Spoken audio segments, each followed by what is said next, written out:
Oh. What up? What up?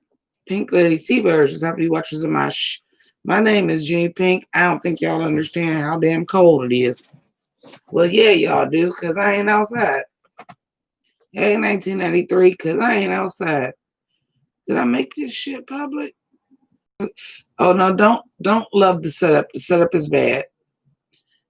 These lamps are just still in here because I was in here to do Gem Con. They should really be in the other room, but for right now, they're in here until I do my Drag Race Holland video. But honey, it's too cold. It is so cold. I was trying to sit outside. Unless I take the electric blanket outside. No, ma'am. It is entirely too cold. It is a whopping 37 degrees outside in Ohio. Too cold. Too cold. I ain't even got no winter coat here. Because it ain't supposed to be winter this damn fast.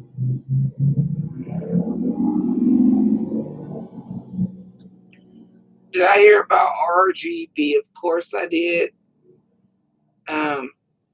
I can't say I didn't see it coming. She was trying to hold on. She was really trying to hold on, but you know, she had a lot of health issues. She was really up there in age. She really wanted to retire, but then, you know, Trump. So she was trying to hold on for us. So hopefully our lawmakers can like kind of really push off getting another justice till after the election.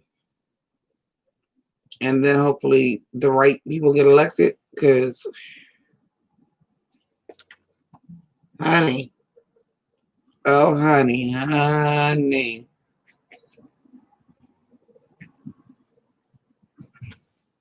it ain't fitting to be sweet if we got to get another justice under this administration and them as lifetime appointments. It is not fitting to be sweet. So we got to really, really hope that we can pull that one out. But other than that, how is everybody?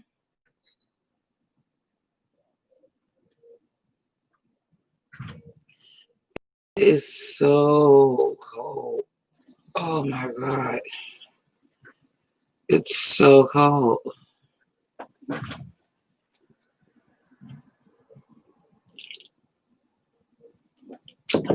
Face one, because I actually got lights on my face for a damn change.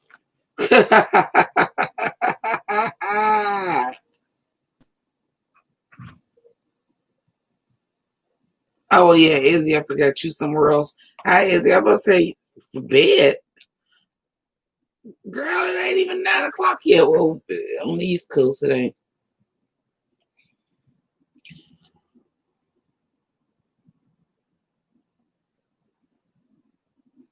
Listen here. I want you to know it's real cold. This beer ain't warming up shit.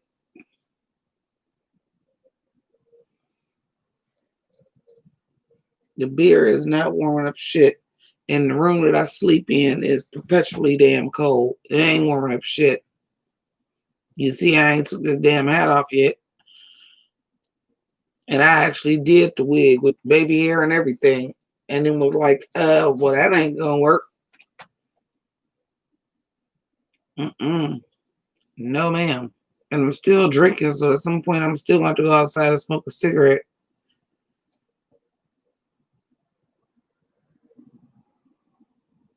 Ugh. Oh, it's real cold, y'all. It's real cold. It's real cold. But yeah, this is my bedroom. Them is all clothes. Lots of summer clothes that I didn't get a chance to wear that ain't gonna get worn apparently. Because coronavirus, and then it just ain't summer no more. It just was like Well, it's 2020. We just gonna switch to fall immediately. Or as I posted on Facebook, y'all was begging so hard for football to be back, and now it's playoff cold already. Thanks a lot, assholes.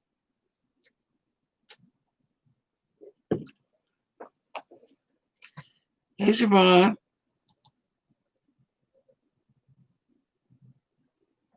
You are so pissed. Are you pissed about RBG?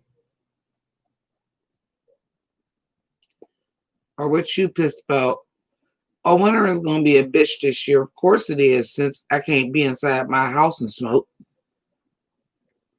Because of course it is, because it's 2020 and it's shitty for everybody, but for whatever reason, I feel like I'm personally being attacked by this motherfucker. And it's crazy, because y'all believe it or not, I came into 2020 January 1st and woke up with my contact split in my eye in a gang of different places. And I was like, it's supposed to be the year of vision, and the first thing that happens to me when I wake up on 2020 is my vision is fucked up. I should have knew then.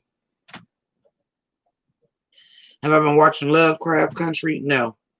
I'm not a scary movie person, so I haven't been watching it. I'm going to, but I haven't been.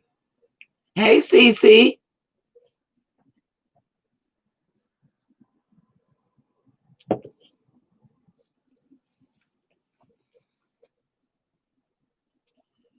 But yeah, none of us are thrilled about it. Thank you. But she was fighting a lot. She had like during this administration, she had like 3 relapses of her cancer. She done broke her hip and stuff like that. We gonna let her go into this good night. I know she really wanted to retire. She was trying to hold on to protect us. And we gotta give her props for that. But it just is what it is. But you don't replace justices that quickly. And we just gotta hope that our officials in blue can hold the proceedings off until after the election and the right person gets elected.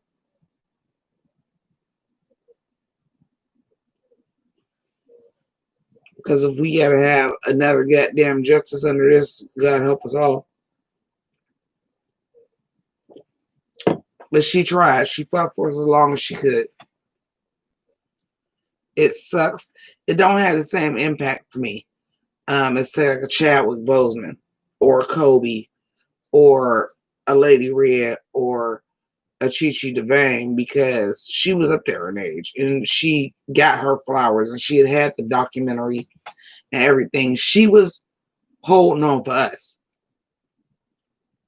Make no mistake, she was holding on for us when she really should have retired and been spending that time with her family anyway.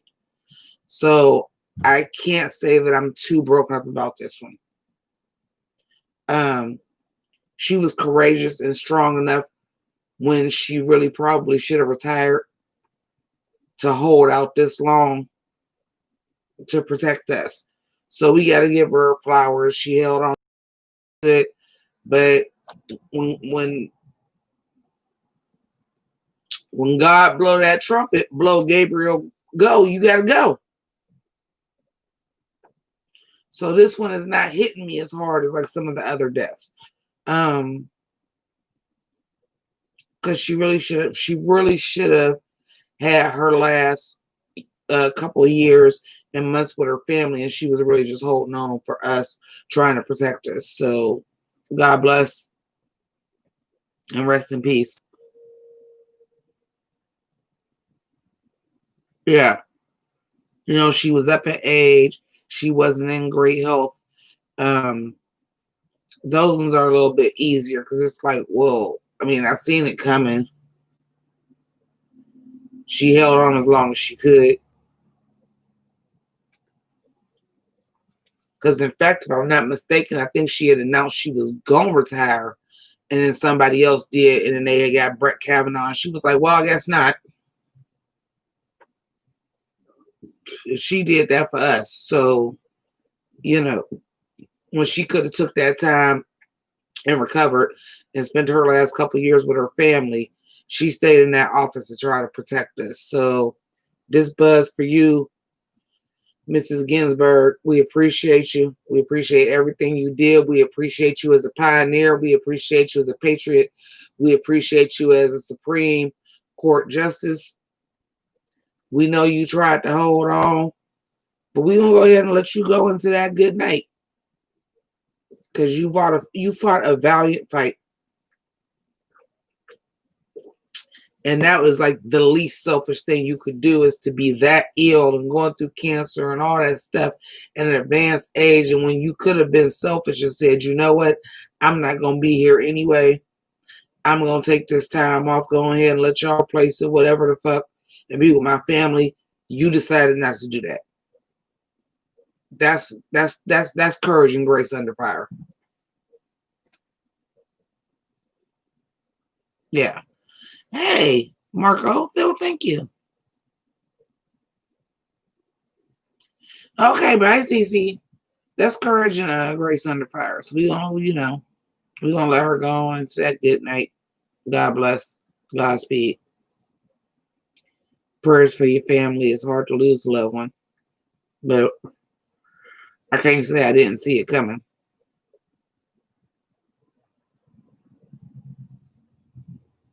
Because, like, quite honestly, I thought, if anything, like, once they would be like, okay, Biden is president, she was going to die a couple of days after that anyway. Like, all right, we good now. I really thought that. Because she really didn't really want to do it no more. She wanted to retire. And she didn't retire for us.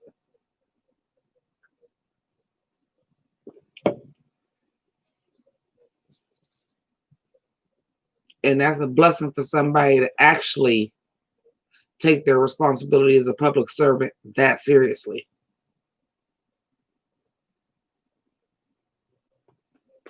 But any old way, I didn't even get to wear my dress. But look, I didn't buy this because it was the American flag. I bought this for the first game of the NFL season because it's blue with stars and Dallas Cowboys. But we got the season and it's already football cold, so fuck it. And then I don't even know if I consider myself to be a Dallas Cowboy fan anymore, even though I got on the hat and everything, because you want to talk about some NFL fans that's racist. Woo. Woo. Them Dallas Cowboy fans, I'm like, I don't even know if I want to be associated with y'all. Wow, y'all are super fucking racist.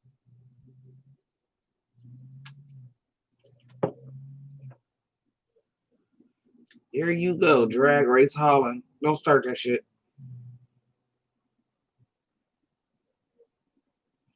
I'm gonna get to it.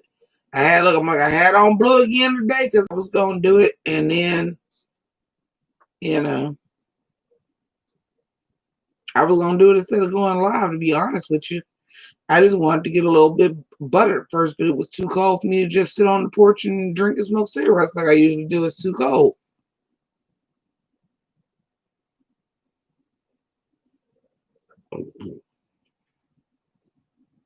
Oh yeah, Hunter, for sure. I'm just like, woof.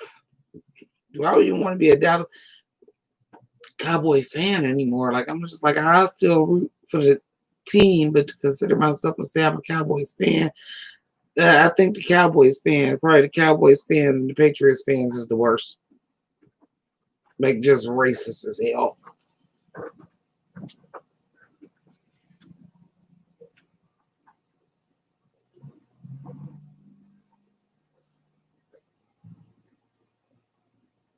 Yeah, I do have a whole playlist of RuPaul's Drag Race reviews. Thank you, I do.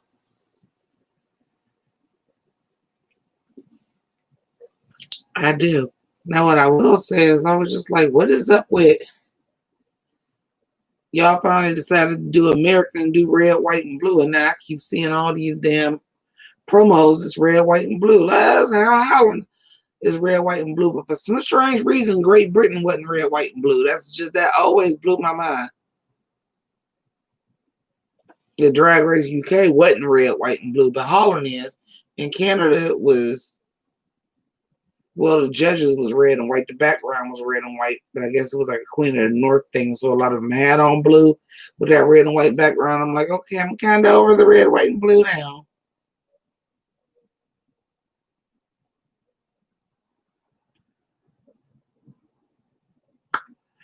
And I heard the shit ain't even got subtitles, and it ain't in motherfucking English. Now,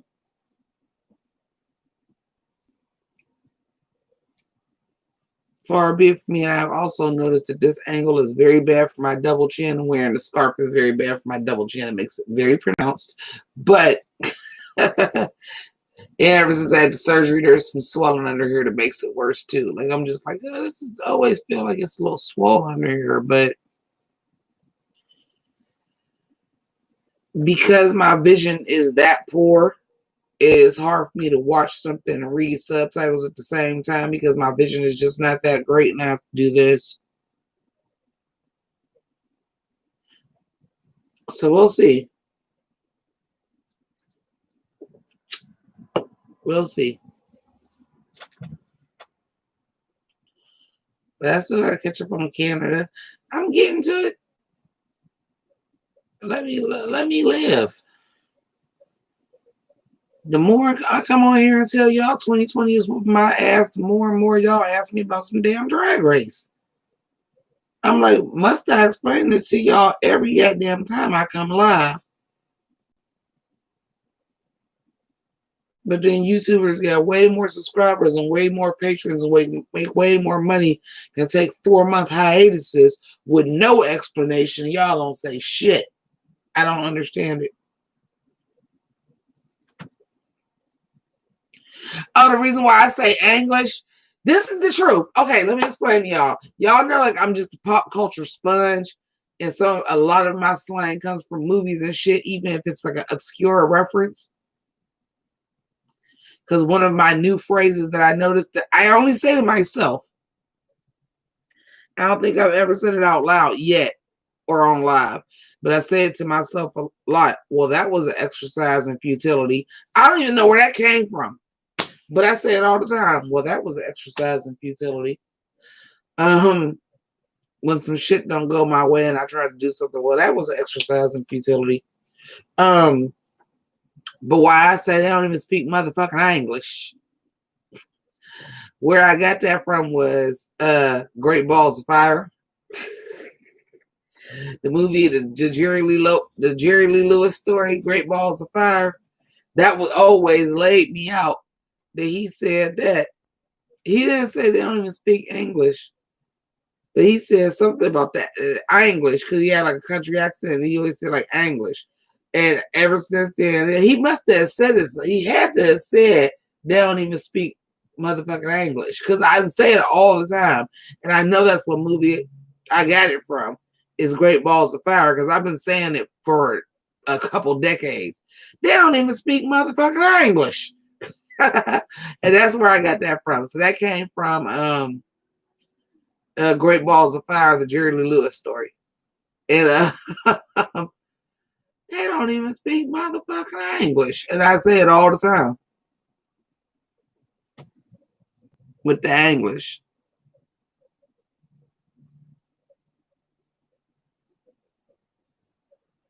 Oh, well, any old way. Oh, any old way I got from my grandmother. But they don't even speak motherfucking English. I definitely got that from Great Balls of Fire. And I will tell y'all that hands down, I got that from Great Balls of Fire. They don't even speak motherfucking English.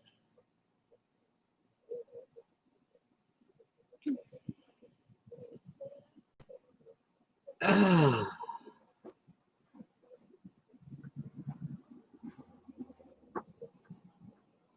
Yeah, that's sad.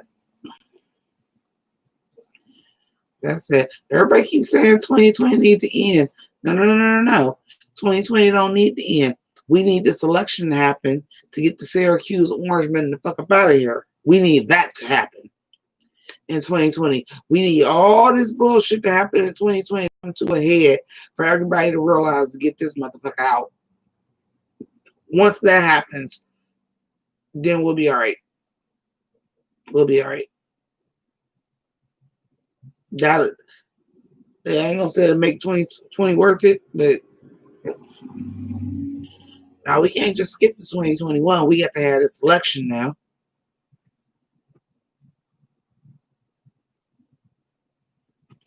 He wants to do a Tupac versus Biggie versus.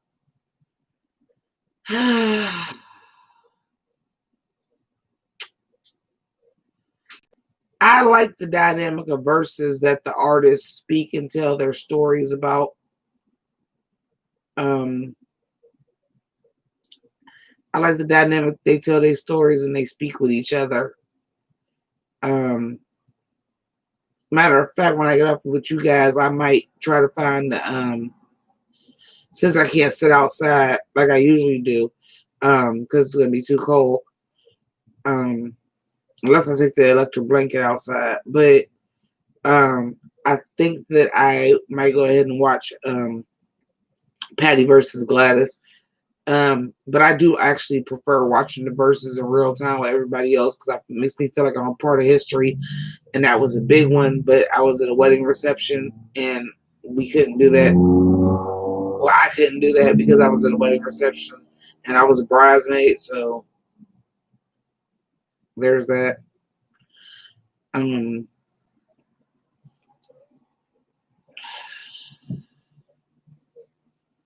do want to watch it, but I like when they interact with each other and they talk to each other and tell stories about where the song actually came from and the other person don't know and things like that. So to do a Biggie versus Tupac when neither one of them are here to speak on where the stories of the song really came from, or like in the case of Brandy and Monica, to kind of like squash beef or at least squash the public perception of beef.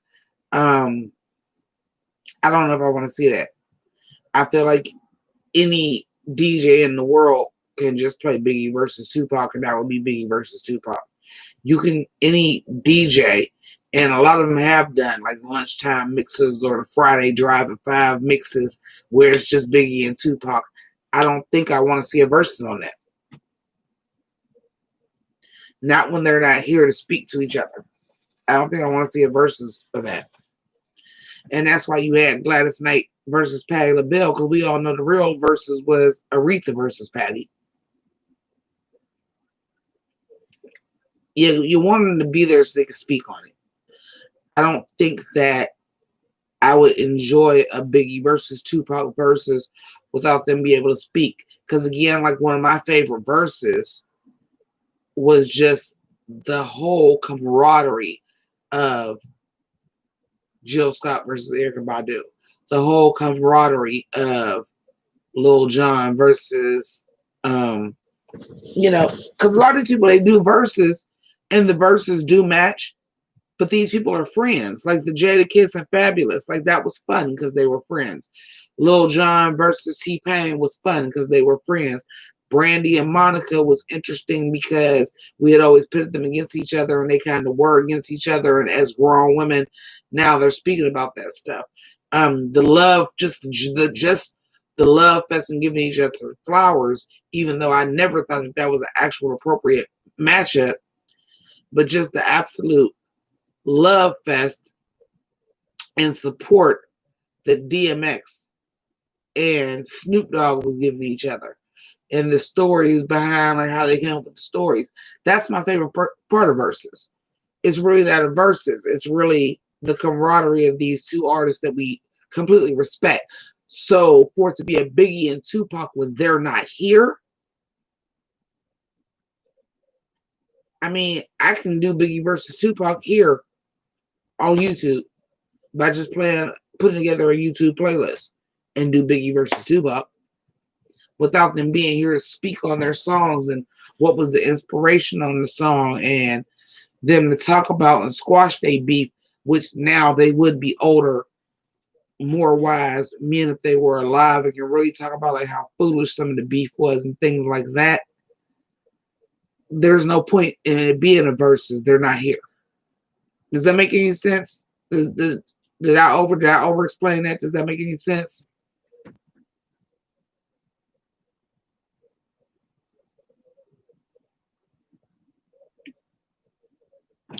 Yeah, Total versus Destiny's Child is no. I really feel like that has to be Destiny's Child versus TLC, and even with that, Left Eye's not here no more. But at least you do have members of TLC that can still give you the first-hand account of Left Eye. Biggie versus Tupac. I don't want to hear Puffy and Suge talking about it. Like, that was too personal. That was too big. That was bigger than life. That was like the basis of the East Coast, West Coast beef. It was too much. And then they both died. Like, that's legendary. For them to not be here to speak on it. No, ma'am.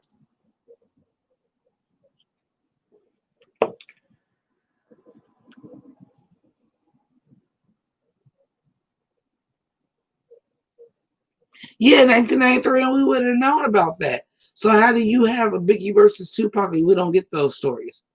We don't know, we've heard that everybody already know the story behind. We don't actually get well,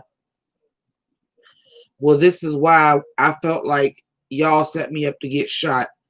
And we don't get their battle tracks and like the real stories behind it, and we don't get none of that. I don't think we need it. I think you want to hear the stories behind it. And you want to hear the stories of how this person's song inspired this person's song. And you want to hear like, oh yeah, that was the song. And then you have, it's this person's song, but the other person know the words better than this person. It was like, oh yeah, that was my joint. I don't want to see a Biggie versus Tupac without Biggie and Tupac being there. I don't. I don't want to hear a Biggie versus Tupac without Biggie and Tupac there. Because that's part of, because Versus is kind of an instant classic. And I think about like people my niece's age, or like even my baby first cousin Brandon, who just turned like 31. And I think about him having kids and him going back and like, this is really an instant classic. Like, this is legendary. They're going to be talking about, well, this is what happened during the 2020 pandemic in 2040. And this is something you're going to be able to share with your kids. And those stories of what happened is what makes it so legendary and what makes it so valid and what makes it such an instant classic and what makes it such a part of history. I don't think you get that with the Biggie and Tupac when Biggie and Tupac are not here to be able to speak about it. We've been having the Biggie versus Tupac conversation since before they died and ever since.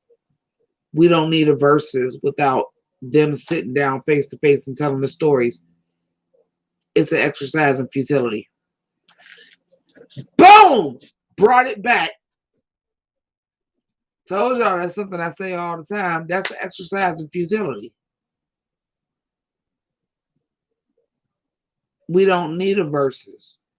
We've been having that conversation for 20 years. We don't need a versus. The versus is for the people to tell the stories of their songs and how they were influenced by the other person and to find out behind the scenes things and to have a camaraderie as artists. Now, what I got mad at is one day, because y'all know I live with my old earth, and she was like listening to the news. I don't even know if she was awake or if it was just like on, but I went to the bathroom and I heard them like talking about the verses. Like it was on like a news program. I'm sorry. I'm sorry, white pink ladies and T-birds. I'm about to get on your people a little bit. So, and they're talking about the Patti LaBelle versus um last night, and they were talking about the Versus series and what it's been doing. And of course, the motherfucker says, "Oh, well, who do you think you would win between Justin Timberlake versus Justin Bieber?" Nobody, because Versus celebrates black music.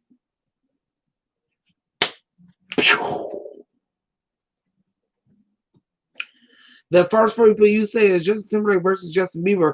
First of all, Justin Timberlake versus Justin Bieber is too recent because we are celebrating classic artists. They're really actually too recent to even be in a versus. NSYNC versus Backstreet Boys would be more appropriate than Justin Timberlake versus Justin Bieber, firstly. But secondly, versus really celebrates black music if you really think about it.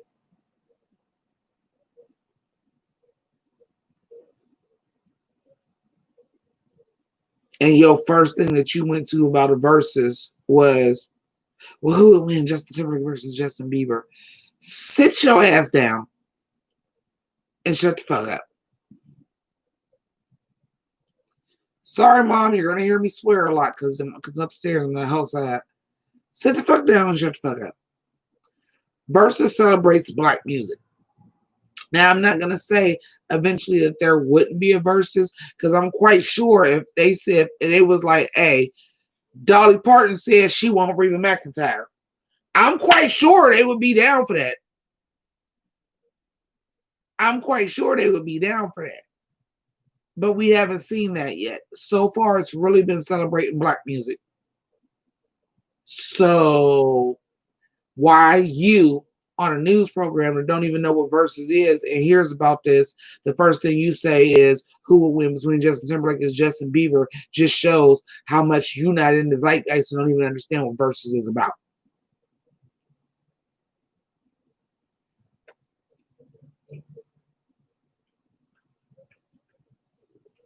And this is me groggy, just sitting on a damn toilet hearing this, like, here we go.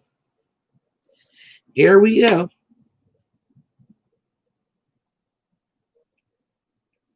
Oh, now both of them might want to say they do black music, but if you don't give me Phil Collins versus Daryl Hall first, we definitely not talking about Justin Timberlake versus Justin Bieber because it's some white people that can be on verses.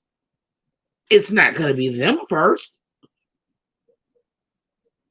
Why not just have Miley Cyrus versus Iggy Azalea? Let's get all the cultures up in here. Where'd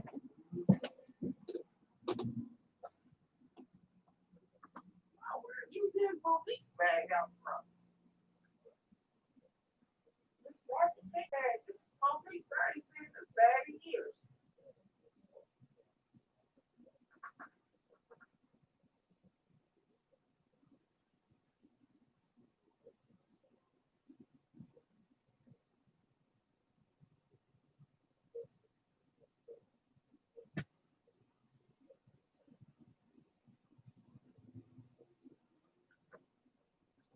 Oh, she don't throw away no bag. She really not. That was one thing.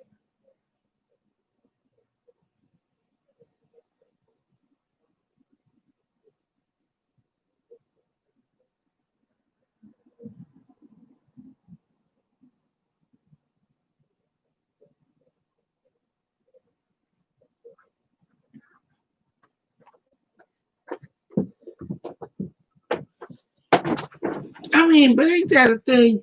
You go right to some white men. Ain't that something else though? You don't even say Rihanna versus Beyonce.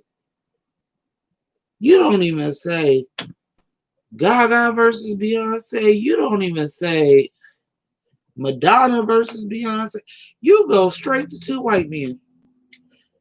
Who will win, Justin Timberlake versus Justin Bieber? I was offended at whatever time in the morning I woke up and took my piss. I was offended. Like, oh, you done missed the whole damn point of verses.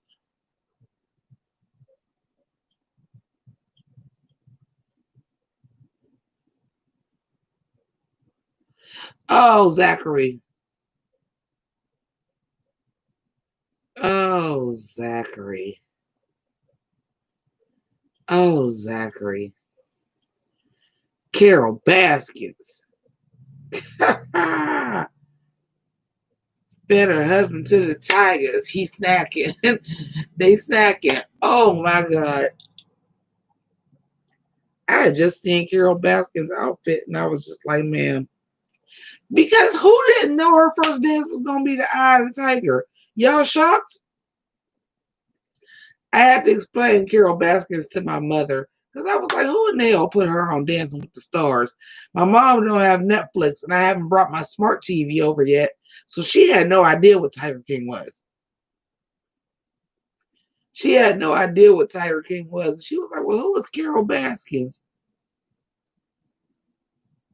Thank you, Nari21. Yes, you know, I've been trying to have some red auburn hair for a long time, and I finally got me a piece.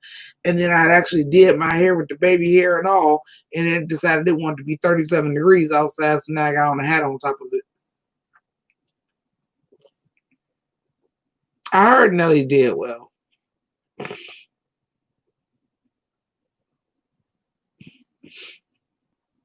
They did a little Mass Singer preview. I'm interested.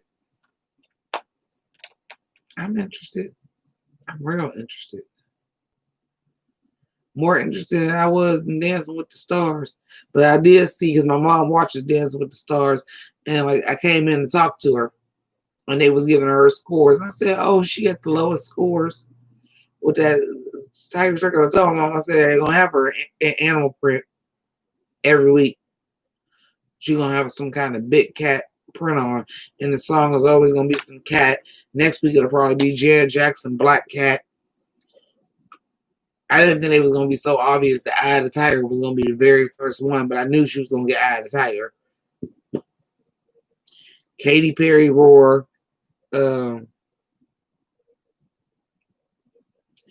Any song is about a damn cat. She'll be dancing. If she had to do the waltz, they'll be dancing the Cats in the Cradle. Like you already know what they're going to do with Carol Baskins. Am I still going to watch Nick Cannon on The Masked Singer? I wasn't never there to watch Nick Cannon. Oh, she probably going to dance like Memory because it, you know, came from Cats. All that shit.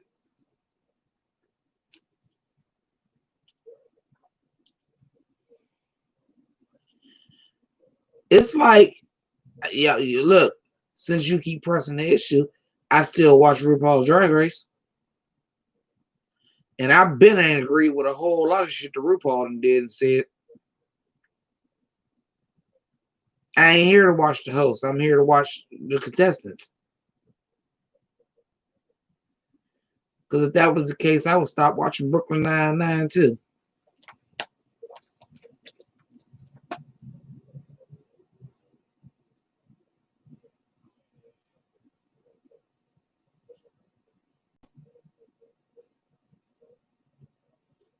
I am excited to watch the premiere of Archer though. I might watch that tonight too. I go into a different room to watch that. I might watch the premiere of Archer because I finally finished 1999 yesterday, so I can get preparation. All I know is they going back to like the old school style of Archer. Lana, Danger Zone. Because y'all know I live for Archer, y'all. Oh shit! It's today Friday. It's a new episode of The Boys. I don't even know why I'm fucking with y'all right now. It's plenty of stuff for me to watch. The premiere of Archer. It's a new episode of The Boys out. I don't even know why I'm even talking to y'all right now. I actually got some shit to watch today.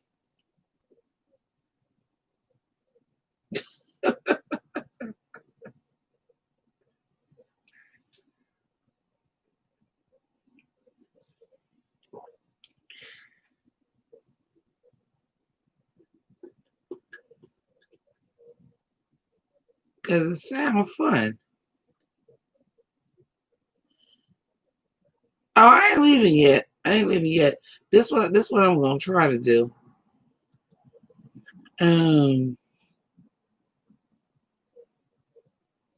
Let me see. Because I could just like let y'all listen to the Gym Boys podcast while I take a 2-minute break, but that's doing too much.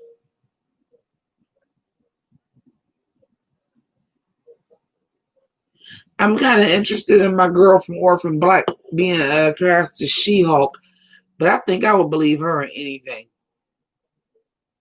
Honestly, truly. She's that damn good. She really is. She's that good. I think I would buy her in just about any role. And I think she's gonna do She-Hulk.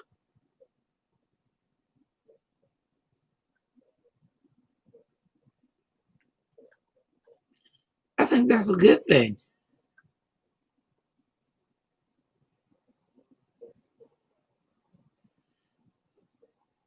I think that's a good thing, honestly.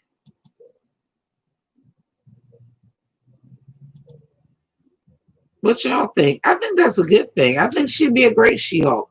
I think she could play anything, and I think she proved that in Orphan Black. Um, it's good to see her getting a major role because, like, they even took too long to nominate her for an Emmy for Orphan Black because, like, literally, she was playing multiple parts, and I would really forget to do was the same actress. Like, she cold with it. So I don't mind her being She-Hulk.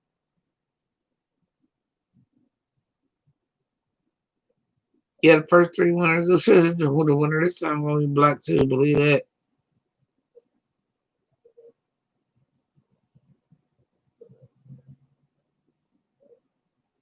Yeah, I ain't been watching that. Ew.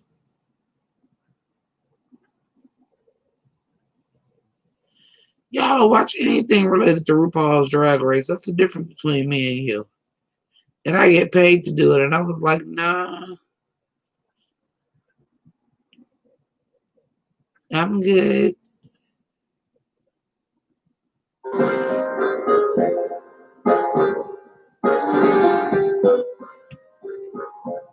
These have been popping up in my timeline lately. These old school renditions of like hip hop songs.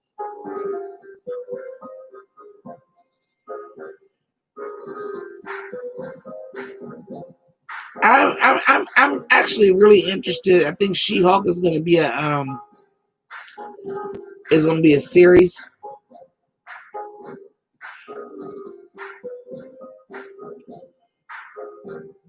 Um, Derek to me is always a waste of a slot because I don't even think Derek is that good of Britney Spears. You just look like her. You just look like her. But to me, it be looking like Derek Barry is just flopping around. I shall return to 2 and 2. Yeah.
Man, it's too damn cold outside. I don't know what I'm gonna do.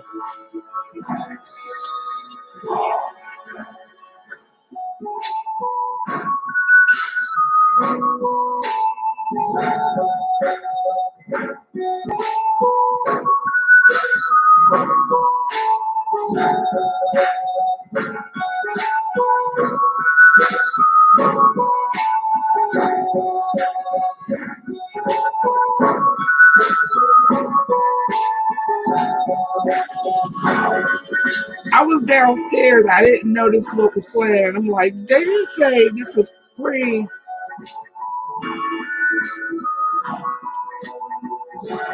Turn this radio shit off.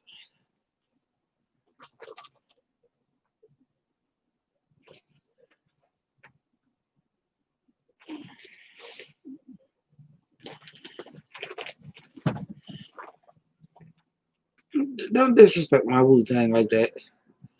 But yeah, that other one, I kept hearing these twinkle things, and I was like, even going down the stairs, I was like, well, that sounds like Mass Appeal. Oh, thank you. Oh, shocker. Derek in Nebraska started a lot of drama. Shocker. Quit giving Derek 15 more minutes of fame. Can you please? That'd make me feel better. Yeah, the Jackie is cute. The Jackie ain't stopping the cold outside. When you got on jeans and you walk outside and your legs is instantly cold, even the dirt that I got to put my cigarette out in, usually I can just stick the cigarette down there. That shit froze already. I'm like, oh, this gonna be a rough one today.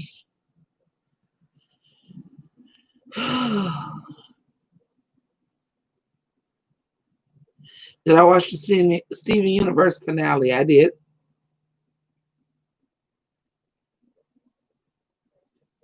I did watch the Steven. I watched the whole of Future.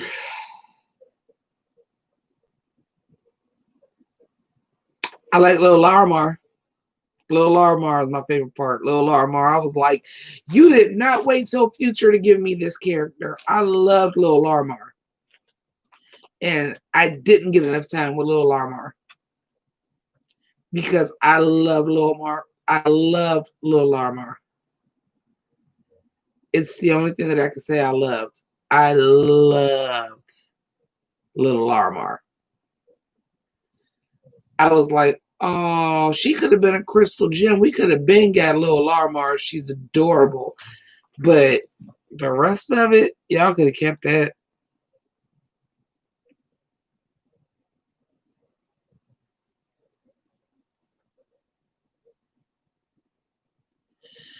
I love Lil Larmar. I said what I said. I'm mad I only got a little bit of Lil Larmar. I'm like, spin her and Snowflake Obsidian off. Because I loved Lil Larmar. Like, Lil Larmar was the highlight of the season. She got less than, because somebody has it on Facebook where it's just all of Lil Larmar's scenes from Steven Universe Future, and I don't even think it's 5 minutes, and it was the best 5 minutes of the show. Like, Lil Larmar was great. Like, even so touching when she was just like, I like giving out the gifts. Like, they seem to like me, and I think I like them, and I like them too. And I'm just like, Lil Larmar was just so adorable. Give me more Lil Larmar. But other than Lil Larmar, I can't. And I hate Spinel. Sorry. I get it. I hate Spinel. Yeah, I couldn't get. So we just never. You didn't even give us what we wanted. We really didn't get, because y'all wanted to give everybody an episode. I watched something about why Steven Universe Future failed. I'm sorry, I don't remember the YouTube channel. Because I try to give other YouTubers their props, especially when I watch their programming and their video essays, and it's really good. But I don't remember whose I watched. Because I came across it. I didn't like click on it, it just came up. And it was about why Steven Universe Future failed as a finale. And it was a very good point. If you were going to give everybody an episode to close out their arc, Steven didn't have to be in everybody's episode. And the fact that we never get a Lapis Peridot fusion.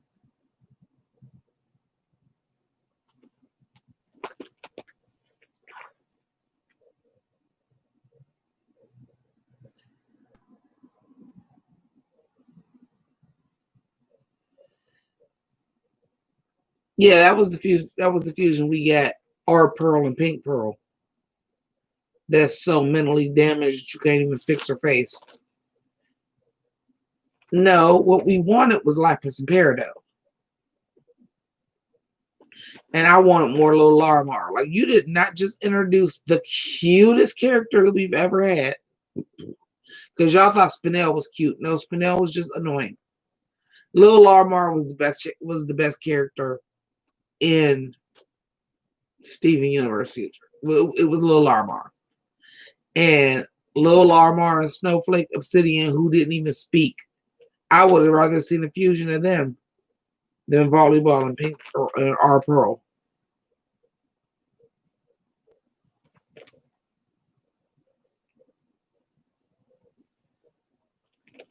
Yeah, like, y'all should just end it at 5. Sometimes y'all have to just go ahead and end stuff. We didn't need Steven Universe Future. But thank you for Lil Larmar, though. Lil Larmar is the homie. Like, I love Lil Larmar.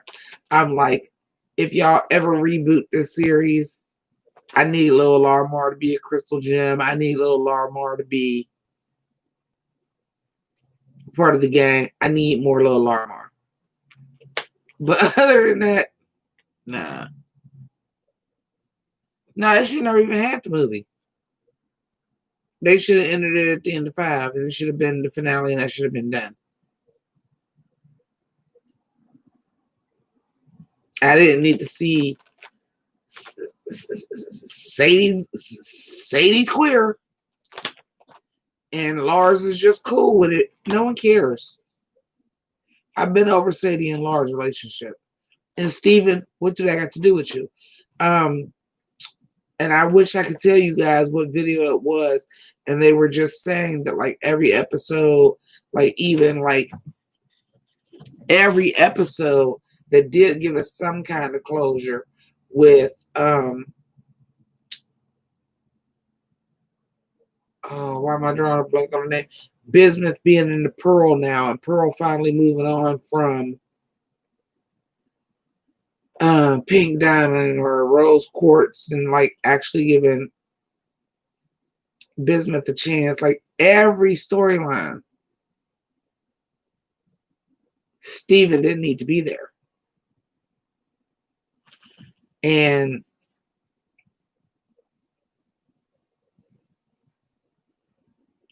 come on, man. You know we all wanted that Lapis Peridot fusion. That was the final fusion we wanted to see. And we didn't even get it.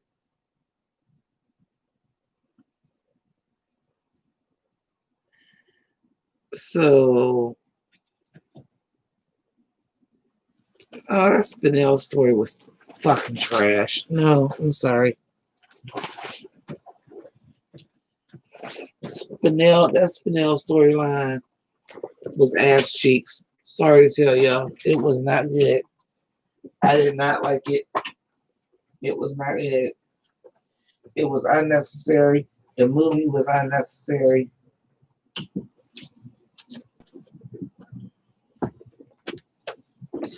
I didn't like it, and it was not good. I'm sorry.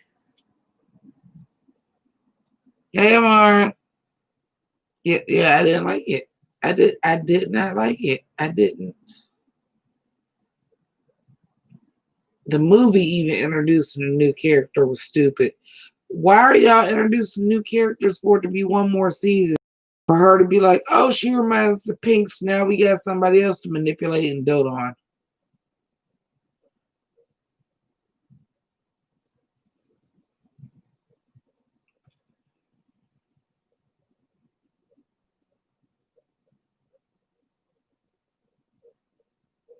Except for Little Larmar. I was okay with Little Larmar. I liked Little Larmar. She was cute. That was cute. That was considering the fact that wrongly to have him fuse with his dad was gross. At the very least, it was gross. At the very most, it didn't make sense.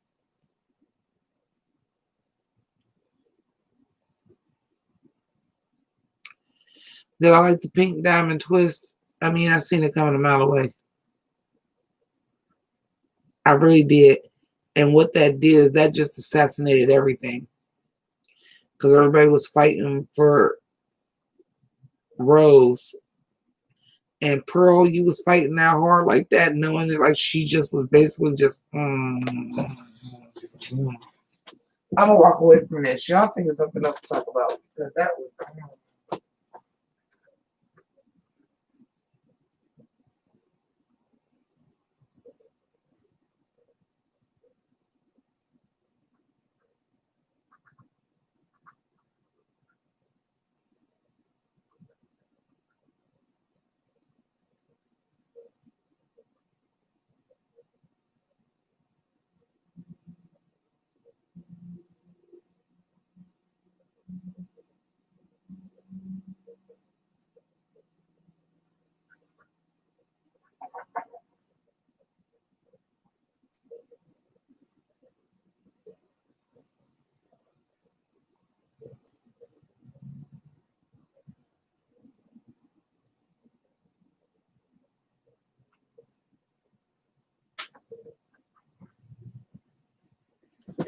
That was the literal definition of something. It went on too long. The Steven Universe movie. I put it to you like this: if y'all wanted to do a finale, it should have been the Steven Universe movie, and y'all damn sure should have introduced Spinell in it. But we at Lil Larmar. I'm here for Lil Larmar.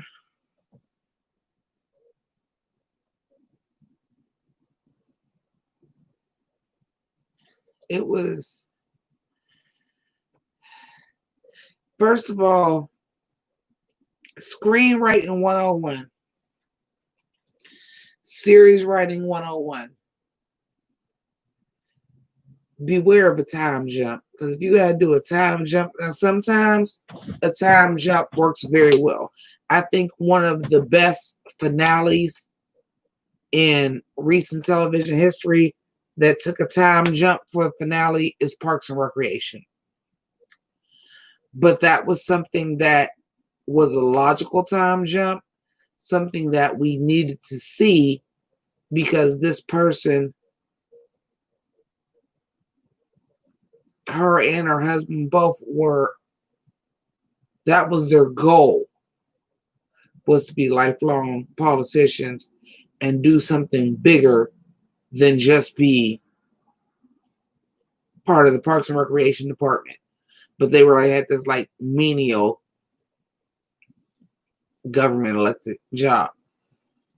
So a time jump to see that Leslie is now, a senator and Ben is a congressman, and eventually one of them it was tapped to run for president. And of course, they left it like, well, was it Ben or was it Leslie? And then of course,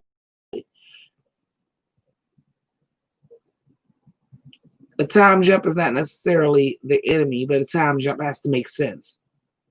I think that 6 Feet Under was a time jump. There are some times that a time jump works really well for a finale, but a time jump is only going to work well if you've already had established characters that you know what they're looking for in the future and you want to see that they ever get to that goal.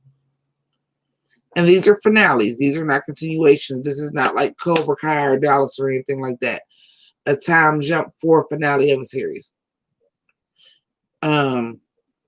But usually if it's a time jump, beware because it's going to be bad. It's a time jump because they don't know what else to do, a la Pretty Little Liars. It's a time jump because you don't know what else to do with them. And this now allows you to make the people completely different people because it's 5-10 years in the future. So now you can just throw away all their character development because all this stuff that we didn't see happen to them to now make them act like this. Well, it happened during the time jump. We didn't see it. So anytime you see a time jump, that's a red flag. But I did give you examples of when a time jump worked really, really well. But generally, it doesn't. So you have to beware when you see in the finale it's a time jump. Because that's always a sign of your characters are not going to be acting like your characters no more. And there doesn't have to be an explanation because it happened during the time jump.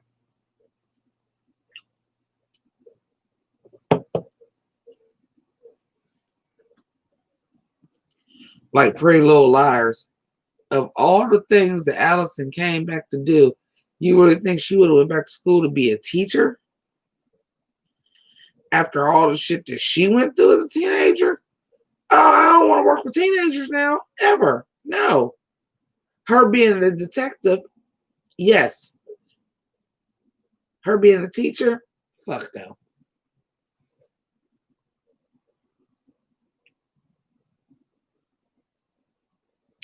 The Diamonds Redemption was too fast. Time jump.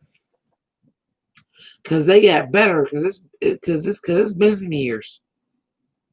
So they've gotten better.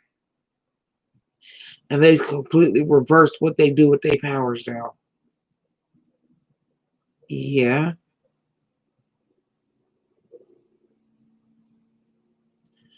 I would have rather it been they just left Earth alone.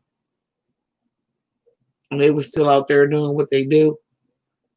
And that was part of the finale. And Steven was like, y'all still out here doing that, but we left Earth alone. Like, no.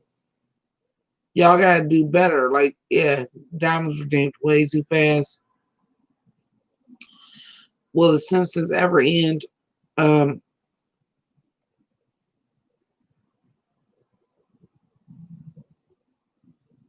Eventually. They're gonna get tired of making it. And you're starting to get into a generation of I'm first generation Simpsons. I was the target demographic for Simpsons when Simpsons first came out and Bart Simpson came out before Homer was the focus and it was Bart. I'm first generation Simpsons. Um, I think once I probably in my age group gets to about the next 3 years, I think all interest in the Simpsons will be dead. Y'all done did everything already. Whereas South Park still keeps it new and relevant. The Simpsons, like, oh, bored.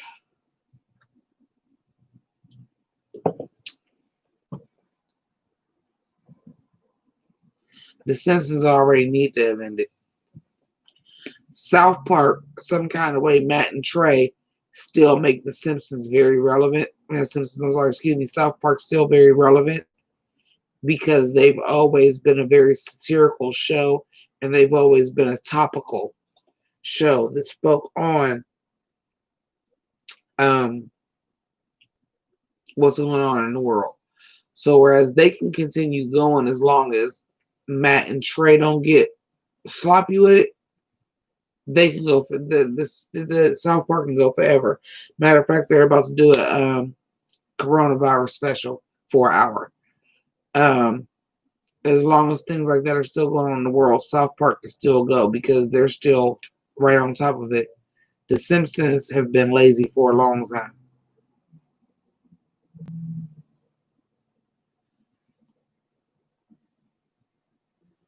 Family Guy, that ain't gonna last long.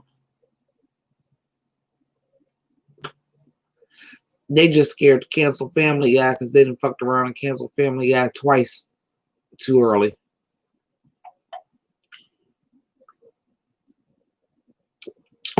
All Fox need is something that's big enough to take over for The Simpsons. That's why they always keep having animated shows. They trying to get something else to capture the zeitgeist like The Simpsons so that they can let The Simpsons go. But right now, they keep trying to get all these Bless the Hearts and Alan Gregory's and all these other animated shows. It just ain't cutting it. And it's not going to cut it because you're on network television and now the really good animated adult shows are all on cable or streaming services where they can swear and everything else. You can't compete with that with The Simpsons because you're on network television. So when you do have that new animated series that really is that good that could replace The Simpsons, like a BoJack Horseman, like a Harley Quinn animated series, you can't compete with an adult cartoon that could truly be an adult. You can't compete with Archer. And it's FX. It's under your umbrella, but you can't air it on Fox proper. It's too adult. It's not ready for prime time. That's why Archer comes on at 10 o'clock at night on a cable network. Because if y'all thought y'all can get away with putting Archer on Fox, y'all would. Adult animation has made such a huge leap in streaming and cable loosening their reins a little bit and what can be shown in actual adult animation. The Simpsons can't compete. So you keep trying to get the next Simpsons and you can't do it because Fox is a network.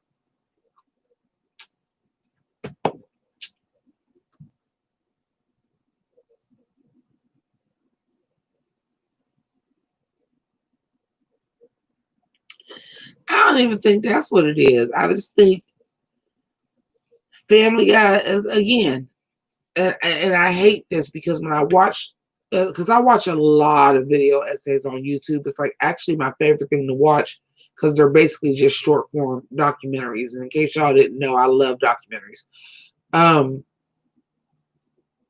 Because I just like to learn. Like I like to learn about stuff. So I love documentaries and docu-series, and I watch a lot of video essays on YouTube. The longer, the better. If I can get a video essay that's like 45 minutes to an hour, that means you really did your shit. But again, this is another one that just came up, so I can't tell you who did the video essay because, you know, I like to pay it forward, and if it's a YouTuber that's like really good, but I don't remember who did this one. And they had broke down Family Guy and why Family Guy was failing. And they were saying, like, from the beginning, cutaways were like 5% of the episodes, and now cutaways are like something like 35% of the episodes. Like, they're relying on it too much. They're relying on the cutaways and the nostalgia more than the biting commentary and the what's the word I'm looking for? The subversion of the normal sitcom. They're concentrating more on the cutaways now. So it started off with them being 5% of the episodes to the last season, it being 35% of the episodes. That's a problem. I think Family Guy's probably already lost a lot of its episodes, such and so as The Simpsons. But this is network TV, and it's still making y'all enough money, and you're still getting the advertisement and the tie-ins that you can't get rid of it. But you're waiting for the next one to come. Because for a long time, y'all were the king of the adult animation domination, blah, blah, blah, blah. But when your own cable network is trumping you with adult animation, with like Archer, because Archer should have been done. But them putting him in that coma and then doing Archer Vice, Archer 1999, Archer Treasure Island, Archer Dreamland, and doing all of that, they gave us a break, and we're just now coming back to that same original Archer formula. Right when we was getting tired of, okay, well now y'all ain't even Archer no more because y'all doing all this other stuff. And right when we was about to be like, okay, after Archer 1999, y'all done went to space. It ain't nothing less left. And then boom, psych, Archer was still in that coma that whole time. We going back to basics. Chef's kiss. Excellent. Perfect. Bring it back around. That's something that's too intelligent for the Simpsons to do. Even at this point in time, I feel like Bob's Burgers has lapsed. Not lapsed, has lapped. Is what I'm looking for. Has lapped the Simpsons as far as being the subversion on the sitcom trope. And that's the closest thing you got, but you keep trying to get, it's not as big as The Simpsons, and you keep trying to get these animated shows to put in your animated block because you're looking for the next Simpsons, and it can't happen because you're network television. You can't do as much as what an animated show on Netflix or Cartoon Network, Adult Swim, or MTV or FX can do. You can't make it as adult as it needs to be to lap The Simpsons.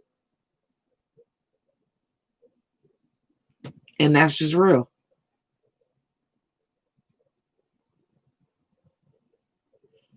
You say I should see Drawing Together like I ain't never seen Drawing Together. I used to love Drawing Together. It was too it was too crude to ever lap The Simpsons, though. It was too crude. And don't get me wrong, South Park is crude, but South Park was intelligent. Drawing Together is just crude. And there's a place for that. Don't get me wrong. I love drawing together. I have the sense of humor of an 18-year-old white frat boy. So, like, I love dumb and stupid and crude. There's a place for that. I love the original Beavis and Butthead. I love the original Ren and Stimpy. There's a place for that. But you have to have a little bit more intelligence and a little bit more heart to last like something like South Park or The Simpsons or Archer or Bob's Burgers. You got to be smarter than that. Drawing together wasn't that smart. It was shock humor. And you couldn't even bring it back. It wouldn't last. Because now you got a whole thing where shock humor is a thing. You couldn't even bring that back now.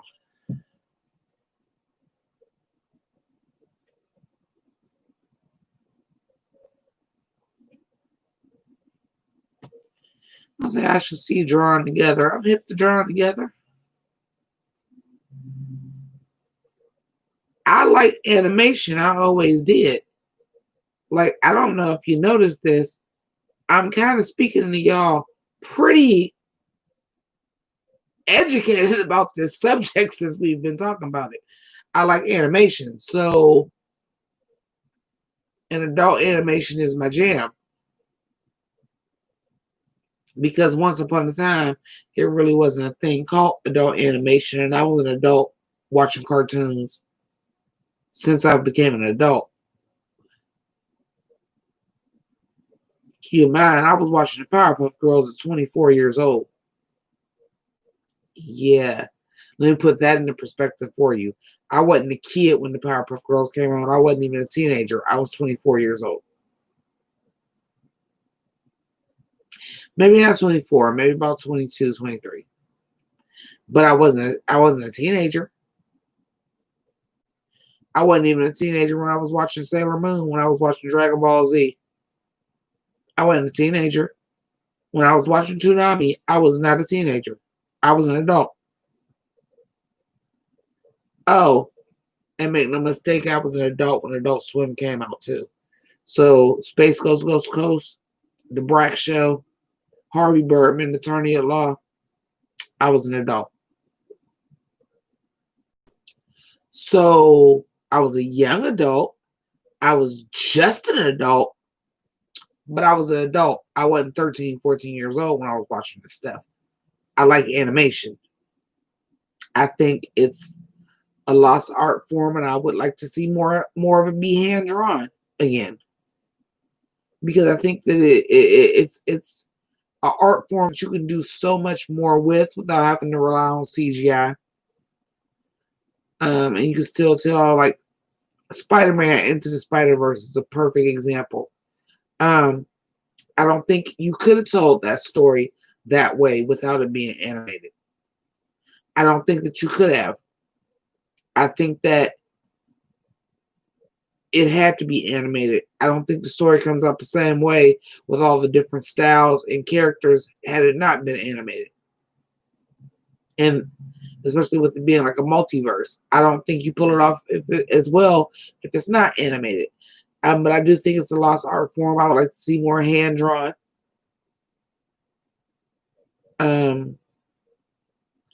I think the Disney live action remakes are all cash grabs with no reason for them redone, especially when every single piece of those animated series still stand up, of those animated movies still stands up. Every single one of them. There's no reason for them to be remade. They all still stand up.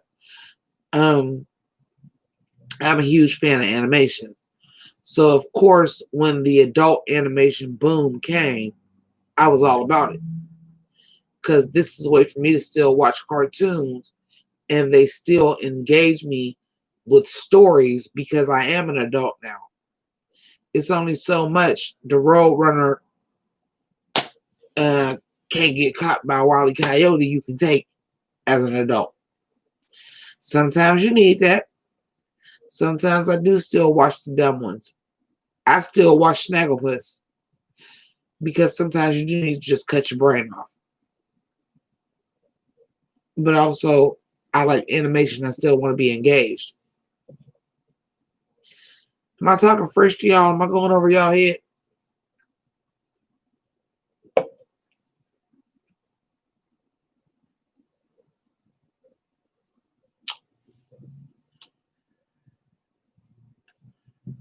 Am I talking fresh German to y'all? Like y'all not feeling me on this. So adult animation, like BoJack Horseman, is one of the most engaging stories on television, period. It's one of the most engaging character studies in the past 20 years. And it's about anthropomorphic animals and humans where ridiculous stuff happens, like somebody steals the D from the Hollywood sign, and for the whole rest of the 5 damn years, we call it Hollywood.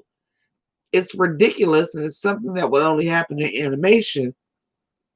But the story of BoJack Horseman is one of the strongest anti-hero character studies. I would put it right up there with Tony Soprano, Don Draper. You know, these anti-heroes that are not great people, but they're character studies. I would put BoJack Horseman right up there with them. And that is the beauty of adult animation. You can do things in animation that you can't do in live action. You can embrace the ridiculousness, but still tell a compelling character story. That's why The Simpsons has already, The Simpsons, Family Guy, y'all done, in my opinion. Y'all have said everything that y'all could possibly say. Now you're just on the air to be on the air. You don't have anything else to say. Whereas South Park, Archer, Bob's Burgers still have a lot to say, even though they're animated series.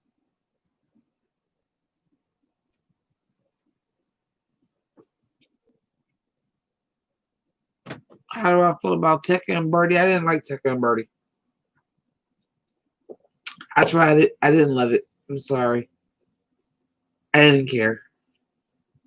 And American Dad is not good. Let's not tell that lie. No, it's not.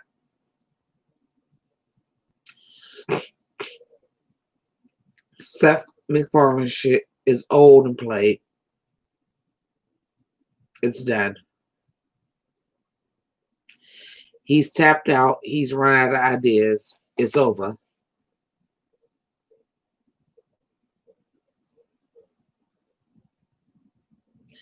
Started out strong. It's over. I heard the Orville was good, but that's live action. We talking about animated series. It's over.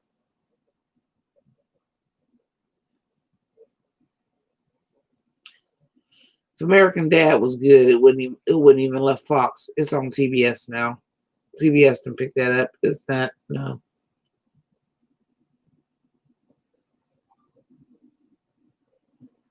Drawn Together is just funny. It's just funny because it's crude. It's not telling no truths. It's not an interesting character story. It's nothing like that. In fact, it's a lot of humor based on stereotypes and not in the smart way like Chappelle's show.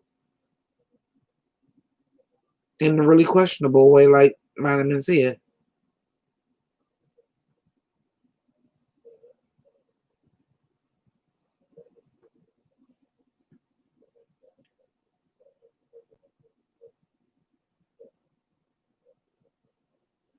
Don't shoot the messenger. I'm just telling y'all.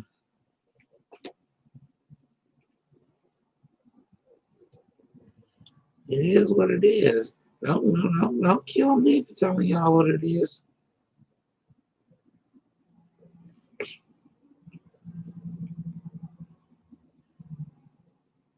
Man, this is good soup weather. I would love some homemade chicken soup. Some good soup weather. Do I think Cartoon Network is bad now? I will tell you I don't watch nothing on Cartoon Network at all. For the first time since Cartoon Network has been a channel, I don't watch anything on Cartoon Network. So it's probably not great. Steven Universe like pretty much was the end of that. And if I really had to keep it a buck with y'all, I liked regular show better.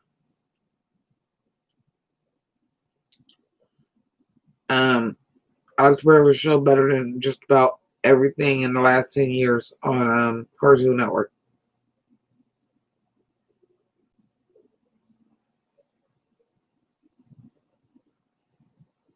Yeah. Regular show was great. Regular show was great. Um, but it exited it. Regular show ran its course and left when regular show should have left.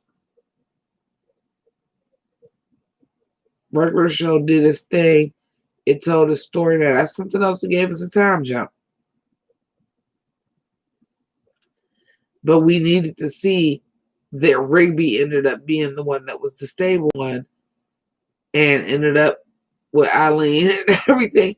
We needed to see that. Like I said, sometimes the time jump works and it's beneficial. We needed to see Rigby was the one that grew up and stayed with Eileen. Like actually because we had saw that coming all along. That Mordecai was kind of the one that was fucked up. We needed to see that. So we watched Rigby grow up. So the time jumped to see that Rigby and Eileen actually ended up being together, and Mordecai is the one that didn't end up with either of his love interests and things like that. That was the time jump we needed to see. We needed to see that Rigby actually ended up being the one that was the stable one all along. And he was the one that actually grew up and had the healthy relationship and still ended up with the same girl and all of that. We needed to see that. That was another show that was a good example of a time jump.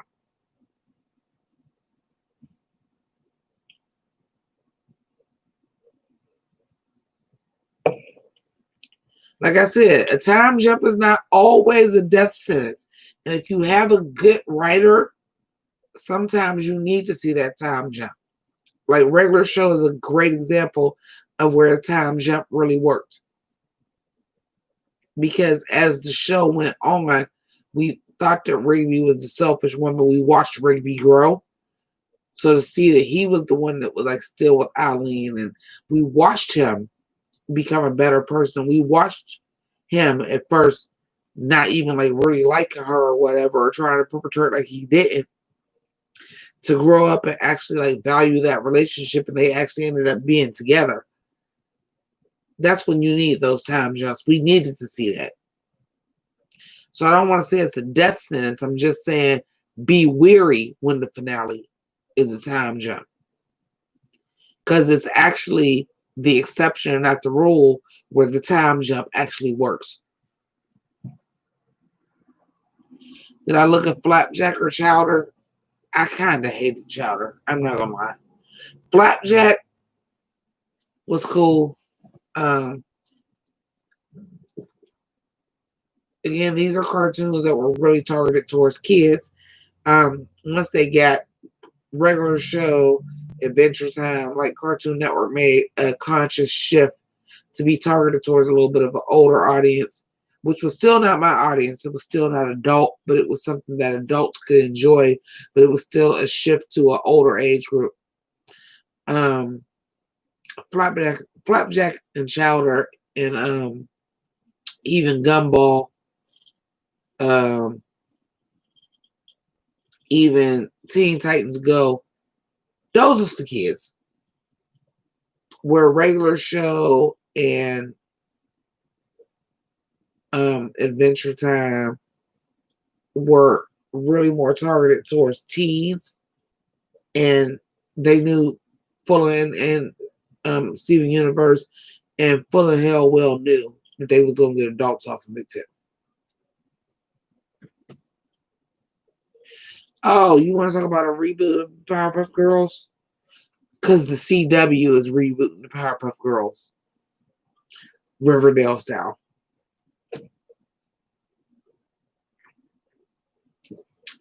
And you bet your sweet Bippy I'm reviewing that.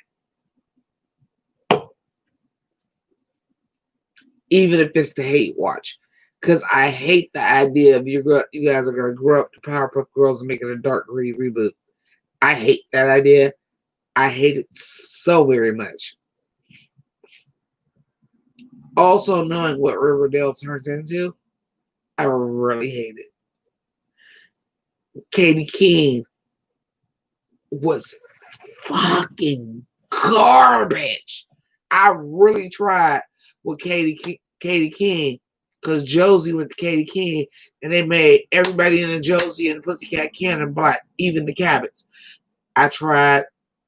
I watched 5 episodes. It was unwatchable. I was not shocked they got canceled after a season. Sabrina, fabulous.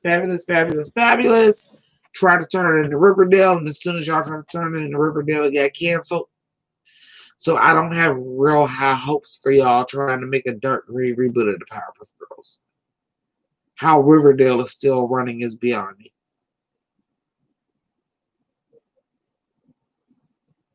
Because y'all fucked Riverdale up. The first season of Riverdale, chef's kiss. I was so happy and so impressed with the first episode, with the first season of Riverdale. I was like, okay. This is what y'all gonna do with Dark Archie comics. Y'all have my blessing. This is amazing. Once they had to do more than 13 episodes, all bad. And it's gotten nothing but worse ever since. To the point where I don't even watch Riverdale anymore.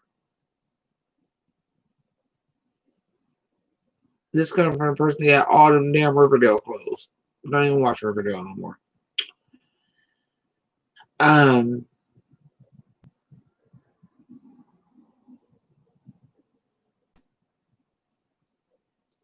Y'all want to do a dark reboot of the Powerpuff Girls and age them up to teenagers.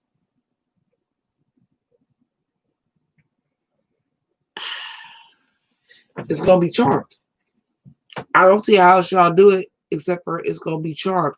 And y'all rebooted that, started off okay, and then went sideways real fast too. And I'm gonna watch this dark reboot of the Powerpuff Girls. I'm gonna see what y'all do with it. But the very first time that them 3 characters don't got their colors on is gonna be a problem for me off rip.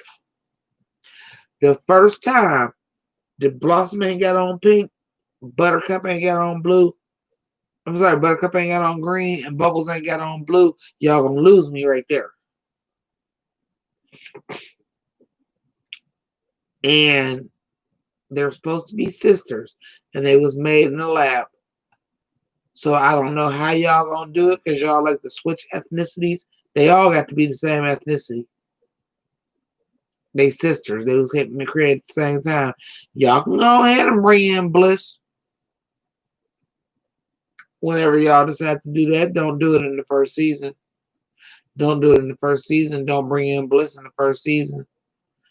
But how are y'all gonna reboot that and make that dark? How do y'all bring in Mojo Jojo? How do y'all bring in Fuzzy Lumpkins? How do y'all bring in him? Are y'all gonna now take what y'all didn't want to do with Sabrina on network television and actually bring Satan into it? Because y'all know him and Satan, right?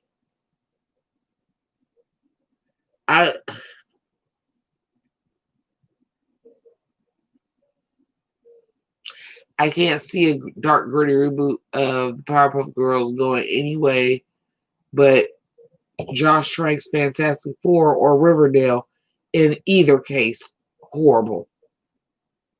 In either case, horrible. I don't see how you do it because, again, talking about animation and animation being able to do things where live action can't do with subversion of tropes.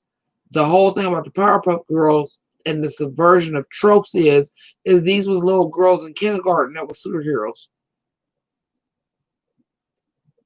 Superheroes are, at least, Spider-Man in itself is a subversion of the superhero trope because he was a teenager. They're usually like 35-year-old people that are superheroes. They're grown-ass people. Usually the superheroes that we're used to, Wonder Woman, Batman, Superman, is like 35 years old. The subversion of the Powerpuff Girls in the first place is that they was in kindergarten and was superheroes. So like they're superheroes, but these are little girls. And they still act like little girls. Little boys got the cooties. They want to go outside and play. They tired of going to go save the day. They want to be at school with their friends. They having a school play. I got to miss the school play because I got to go save the day. That was the whole subversion of the trope. So if you now take that and make them teenagers,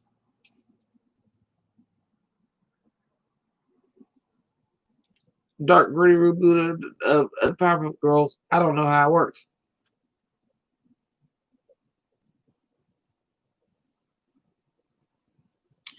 Cookie is getting the spinoff of Empire. Great. Wonderful. Clone High is coming back. Thank you, Joseph. I'd like to see what they're going to do with Clone High because Clone High I felt like it was one of those ones that was ahead of its time. That is available on YouTube. It's a channel called Rewind Reboot, and you can watch the whole first season of Clone High. It still holds up. Lloyd and Miller were co-creators and writers on that. Lloyd and Miller is still as sharp and satirical as they used to be. I'd like to see what they're going to do with the reboot. I think a Clone High reboot is fine.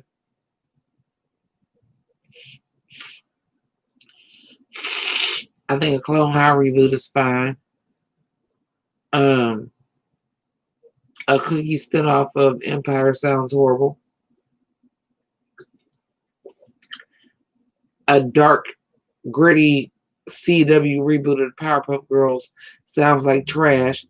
And they're probably going to bring in Dexter because that's something that the anime did as a reboot. And Dexter was like their cue for from James Bond. So they'll probably bring in Dexter. And they probably bring in Dee Dee too. They'll probably bring in the Powerpuff Princess. But how do you bring in Mojo Jojo? Is it just not a monkey? It's just a dude? How do you bring in him? How do you bring in Fuzzy Lumpkins? You'll probably bring in the Gang Green Gang. They'll probably not be green. I just don't know. Am I okay with the Little Mermaid live action movie? I'm not okay with none of the live action reboots, but I don't care. I don't think they should be doing a live action reboot of any of the animated series. They all still hold up. But Disney is going Disney. Disney is not about making film history no more. Disney is about making money. So if you gonna reboot one, you might as well do the Little Mermaid.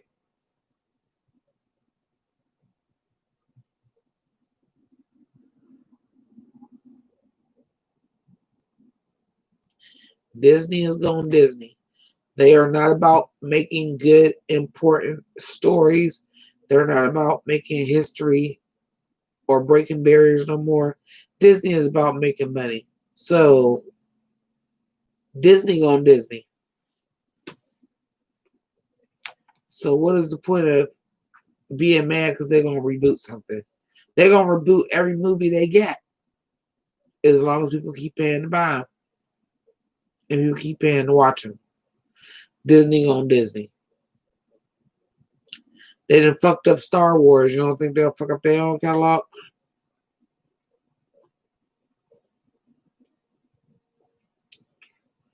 And mark my words, they're gonna fuck up Marvel too. They haven't done it yet, but they will. Because at this point in time, they all about just juicing everything for money. It ain't the same, Disney. Disney out here about money. They're not about here breaking barriers and making art, not what Walt Disney stood for. They been ain't that. Disney on Disney.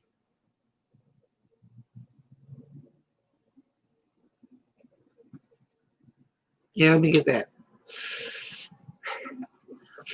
Disney on Disney, man. And it's sad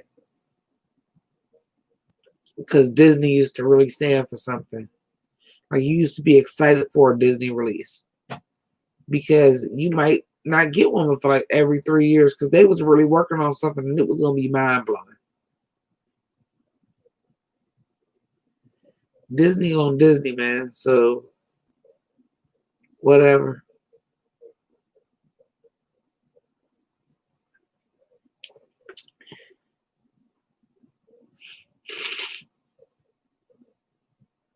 Disney on Disney.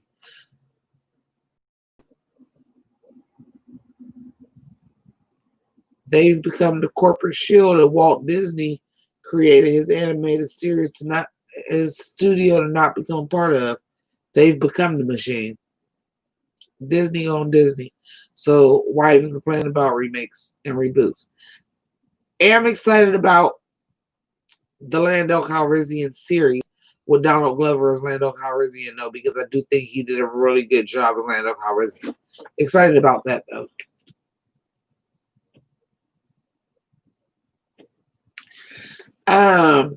There's no way that they don't do a Black Panther 2. I want you to understand. Black Panther made way too much money. They're not going to do a Black Panther 2. Now, they have already came out and said they will not be replacing T'Challa. They will not be recasting Chadwick Boseman. The issue is, but what are y'all going to do? A lot of people feel like it should be as it would be in a real royal family. It would be Surrey. I'm okay with that. She was the technological genius. Anyway, I think that would be. I honestly think that would be the best way to go as well. Is Disney going to go the best way because a black woman is not going to sell in China? Do they try to have her bring Michael B. Jordan back? I feel like that's more the way Disney would go. And that's going to not be good. Because the story that was told, Michael B. Jordan really needs to stay dead. Eric Killmonger really needs to stay dead because of the story that Ryan Coogler told. And for what Eric Killmonger stood for, he really needs to stay dead.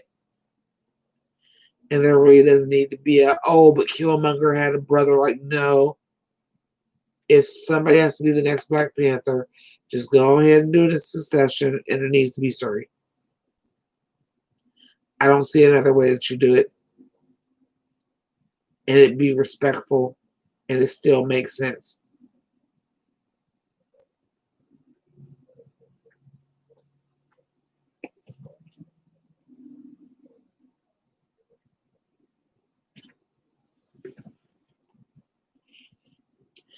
But we'll see, because we ain't got none of this Phase 4 Marvel yet. Let's see what some of this Phase 4 is all about. And then they might try to do this. This is what I worry about with Disney. Because like now the X-Men is reverted back to them. And I was always afraid in the first place that they were going to be so quick to bring in that, T'Challa Mary Storm storyline. Because now they have properties of the X-Men. I hope they don't do something like a time jump where he had married Storm and like Storm is the movie instead of Black Panther 2. And for all you fucking idiots that's out here talking about some, cast Beyonce as Storm, can we not? Are we going to forget what Halle Berry was like as Storm? And y'all want Beyonce, who was actually arguably the worst actress? Let's not and say we did. I don't even need that to cross over into now that we don't have T'Challa. Don't even bring Storm into Black Panther. Get a good X-Men movie first.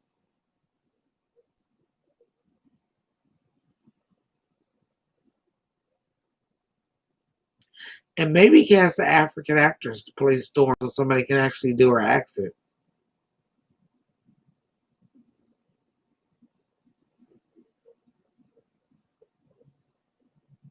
Because one thing Black Panther did was they cast a lot of famous Black actors from across the globe. Like a lot of the people that you didn't realize were actually famous Black actors were famous in France and famous in Canada and famous in other countries. Some of them are of actual African descent. Let's try that for Storm.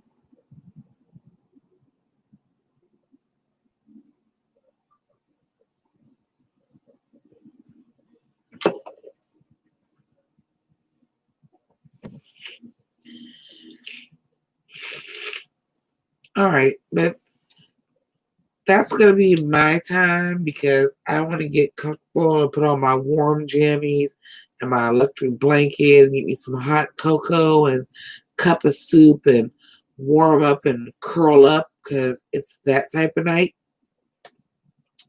So I thank all of you guys for watching and rocking with me. Um, I'm going on shopping with my mom and my sister tomorrow.